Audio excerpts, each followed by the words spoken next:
Cancer যে hospital facility সেখানেও আছে।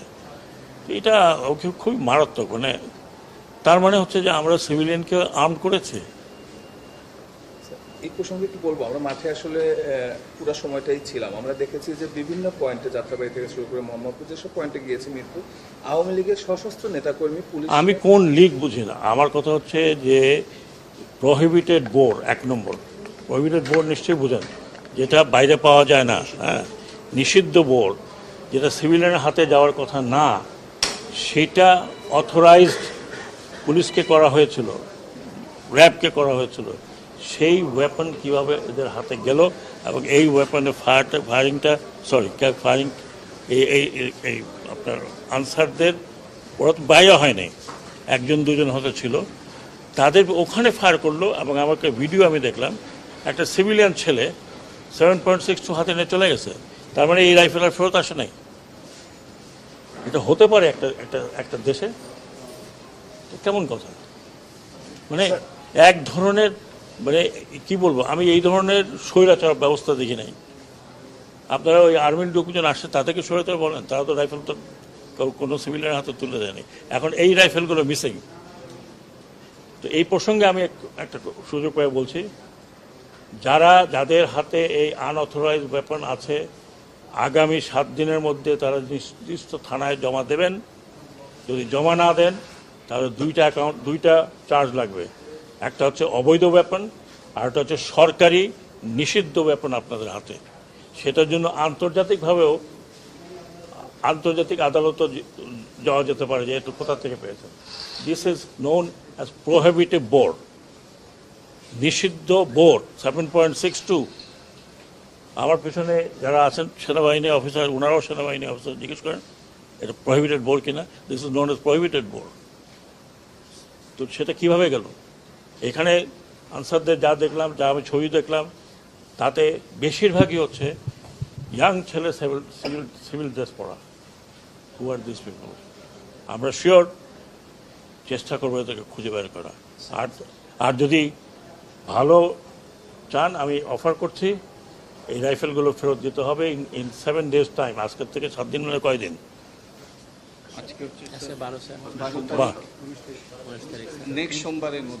নেক্সট সোমবারের মধ্যে ওয়েপন ফেরত আসতে হবে।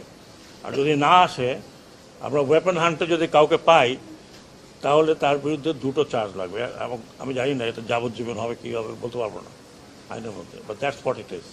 আপনারা থানায় দেন, জমা দেন, নিজেরা না দেন কারোর মাধ্যমে দেন, যেটাই হোক এই রাইফেলগুলো ফেরত দরকার আমাদের। না হলে আমরা হান্টিং শুরু করবো।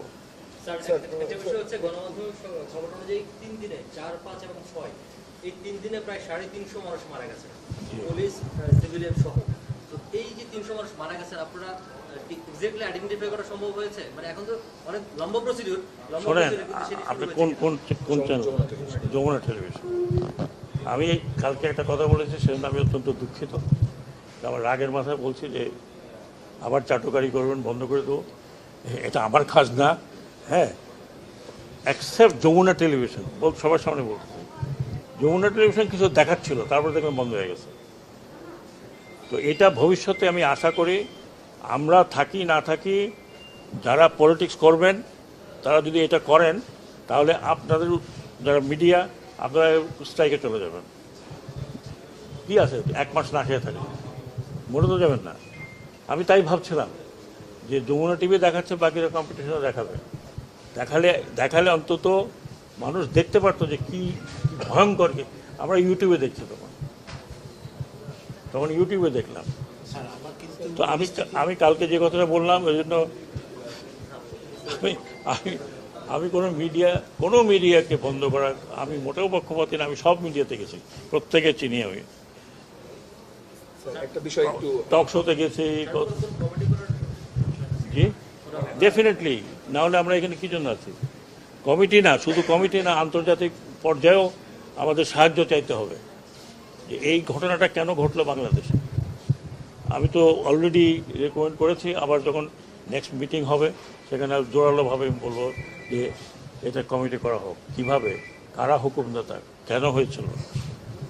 মূলত ক্ষমতাচ্যুতরা কিন্তু আবার সংগঠিত হওয়ার চেষ্টা করছে, আমরা দেখছি বিভিন্ন জায়গায়, এবং তারা কিন্তু আমি জানি না লোক জড়ো করছে। আমি জানি না রোগ জড়ো করুক আর যাই করুক, আমি আপনাদের কাছে অনুরোধ করি এমন কিছু করবেন না যে আপনাদের জীবন বিপন্ন হয়। কারণ এদেশের পাবলিক এখনও আপনাদেরকে গ্রহণ করতে আসেনি। আমি বরং মনে করি আপনারা আপনাদের পার্টি রিঅর্গানাইজ করেন। এই পার্টির অনেক অবদান আছে বাংলাদেশে, এটা আমরা ডিনাই করতে পারি না। পার্টিকে রিঅর্গানাইজ করেন, পলিটিক্যাল পার্টির মতো যেভাবে থাকে, ইলেকশন আসলে ইলেকশন কন্টেস্ট করবেন, জনগণ ভোট দিলে ভোটে যাবেন। এই এই এই এই এই কী বলে, এই স্বপ্নটা যদি আপনারা দেখেন তাহলে কি করবেন আপনারা এই দেশকে আরেকজনের হাতে তুলে দেবেন। স্যার একটু তাহলে কি আপনারা বা আপনাদের পূর্বপুরুষরা, আমাদের পূর্বপুরুষরা, আমরা এখানে অত সিনিয়র কেউ নেই, আমরা যে মুক্তিযুদ্ধ করলাম, মারা গেল 30 লক্ষ লোক মারা গেল, সেই 30 লক্ষ লোকের উপরে দাঁড়ায় আপনি দেশকে আরেকজনের হাতে তুলে দেবেন। আমি খালি অনুরোধ করি যে আর যা করেন এটা করবেন না। এবং আর কিছু বলতে চাই না, এদেশের লোক এত তাড়াতাড়ি ভুলে নাই। সময় দেন, হয়তো ভুলে যাবে, কিন্তু এত তাড়াতাড়ি ভুলে নাই। কারণ যাকে ধরছিলেন নেতা, সেই নেতারা এখন পালিয়ে বেড়াচ্ছে। যাকে ধরছে সেই নেতাকে আমরা বাঁচাতে পারছি না। অনেক নেতাকে অনেকে বাঁচিয়েছে, আমরা জানি কে কোথায় আছে। কিন্তু ওটা না করে আপনারা বরং পার্টিকে, এটা অনেক বড় পার্টি এবং I have lot of respect for Awami League. এটা যেটা বললাম যে এটা এই দেশের প্রধান পার্টি একরকম। এক সময় আমাদের মতো বাঙালিদের ভরসার জায়গা ছিল এই পার্টি। বাংলাদেশের 52 আন্দোলন, 69 গণ আন্দোলন, স্বাধীনতা, এটা পার্সোনাল কোনো কারণে নষ্ট করবেন না। এটা জাতীয় সম্পদ। আপনারা আসুন, যারা রেগুলার করতে চান। এখানে মারামারি করে কোনো লাভ নেই। আরও কিছু লোকের মৃত্যু আমরা চাই না। অলরেডি 400 থেকে 500, তারও বেশি মারা গেছে উভয় পক্ষে। পুলিশের এই অবস্থা হয়েছে, আনসারের এই অবস্থা হয়েছে। আর আমরা যদি উস্কানি দিতাম তাহলে আপনারা টিকতে পারতেন না আর্মি ফায়ারে। আমরা আর্মিকে মানা করেছি যে ডোন্ট ওপেন ফায়ার। কারণ কাকে মারবেন আপনি? আপনার এই পুলিশকে দিয়ে কাকে মারিয়েছেন? এই পুলিশকে দিয়ে মারিয়েছেন আপনার সন্তানকে। আপনার সন্তান না হয়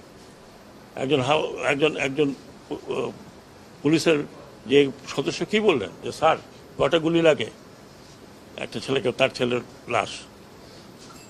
এটা করবেন না, অনুরোধ করছি। প্ররোচনায় আসেন না, ব্যক্তিগত স্বার্থে আপনারা এত বড় একটা দলকে নষ্ট করেন না। এটা আমাদের প্রাইড ছিল, বঙ্গবন্ধুর স্বপ্ন ছিল। নষ্ট করবেন না, এটা আপনার নষ্ট করার কোনো অধিকার নাই। এটা বাংলাদেশের সম্পত্তি। আর এই যদি স্বপ্ন কেউ মনে করে যে এইটা করে আবার একটা কাউন্টার রেভলিউশন করে আসবেন, কাউন্টার রেভলিউশন করতে হলে আপনাকে হাজার হাজার লোকের রক্ত বহাইতে হবে। যদি আপনারা সেই দায়িত্ব নিতে চান তাহলে নেন। আমার কিছু করার নেই ভাই। আমি ওই জেনারেশনে, যে জেনারেশন পাস হয়ে যাচ্ছে, কিন্তু এই ইয়াং জেনারেশনকে আরেকটি কথা বলি, যারা বলছেন আপনি কথাটা উঠিয়েছেন, ওঠানো উচিত হয়নি। আমাদের যে ইয়াঙ্গার জেনারেশন, এরা করেছে, কোনো পলিটিক্যাল পার্টি করে নেন। They have given their life, যেটা আপনারা কোনো দিন দিতে পারতেন না। বুকে দাঁড়িয়ে আছে পুলিশের গুলি খাওয়ার জন্য, তাদের মুখে কোনো দুঃখ নাই, দে অল স্মাইলিং। এটা যতদিন আছে, এরা যতদিন আছে, আমাদের কথা বাদ দেন, আমরা দৌড় দেবো। এরা যতদিন আছে এরা দৌড়াবে না। They will face you. So please, আমি অনুরোধ করছি, একজন সিনিয়র সিটিজেন হিসেবে আমি জানি political people don't like me, but আমি একজন সিনিয়র সিটিজেন হিসেবে বলছি যে দয়া করে দেশটাকে স্বাধীন রাখেন। স্যার একটা ভিন্ন বিষয়ে বলবো যে কালকে একটা ঐতিহাসিক ডিসিশন নিয়েছেন, পুলিশের লোগো আর ড্রেস চেঞ্জ হবে। এটা কি শুধু এই তাদের 11 দফা দাবির ভিত্তিতে করছেন না আপনাদের কর্মপরিকল্পনার অংশ? না, এটা আমি কর্মপরিকল্পনা জানি না। আমি জানি যে এটা পুলিশের নিজেরাই বলেছে এটা আমাদের কলঙ্কিত একটি। সবাই যে খারাপ তা তো না। আমি কি বলতে পারবো যে সব খারাপ? 100% পুলিশ খারাপ ছিল, সবাই দানব হয়ে গেছিল। এখন তো তাদের রিয়েলাইজেশন হচ্ছে যে হোয়াট দে হ্যাভ ডান। এবং আমাকে যেটা তারা নিজেরাই বলছে যে আমরা এই পোশাক পরে একদিনও বেরোতে চাই না। তারপর আইজি সাহেব আমরা বললাম যে ভাই এটা একটু বললে তো হবে, একটু সময় লাগবে। ওরা বলে আমরা এখন আমি ওই কালকে দেখলাম যে এই ট্রাফিক পুলিশ শুধু পুলিশের একটা জ্যাকেট পরে দাঁড়িয়ে আছে রাস্তায়। তো তাদের মধ্যে তো একটা উপলব্ধি হয়েছে, তারা তো এখন দেখছে যে what they have done, they have not done, তাদেরকে দিয়ে করানো হয়েছে। কি করানো হয়েছে আমি জানি, আপনারা হয়তো আমাকে পছন্দ করবেন না, কিন্তু দেশে বিদেশে আপনারা দেখছেন কি, দয়া করে দেশটাকে ভাগ করেন, দেশটাকে নষ্ট করেন না। অনেক কষ্ট করে স্বাধীনতা হয়েছে, স্বাধীনতা ধরে রাখতে খুব ডিফিকাল্ট। আশেপাশে আমি নাম বলতে চাই না, আশেপাশে দেখেন কি অবস্থা। স্যার, এই পরিস্থিতির জন্য 11 দফার ভিতরে একটা অন্যতম দফা ছিল তাদের সিনিয়রদের বিচার। এই বিষয়টা আপনারা না, সেটা আমরা পরে, হ্যাঁ। আরে ভাই, একজনকে বললো আপনি দোষী, আমি কি ঝাঁপায় আপনার গলা ধরতে পারবো? ইনকোয়ারি লাগবে না? তাদের অবস্থান আপনাদের জানা আছে কিনা? বের হবে, ডেফিনেটলি বের হবে। Thank you.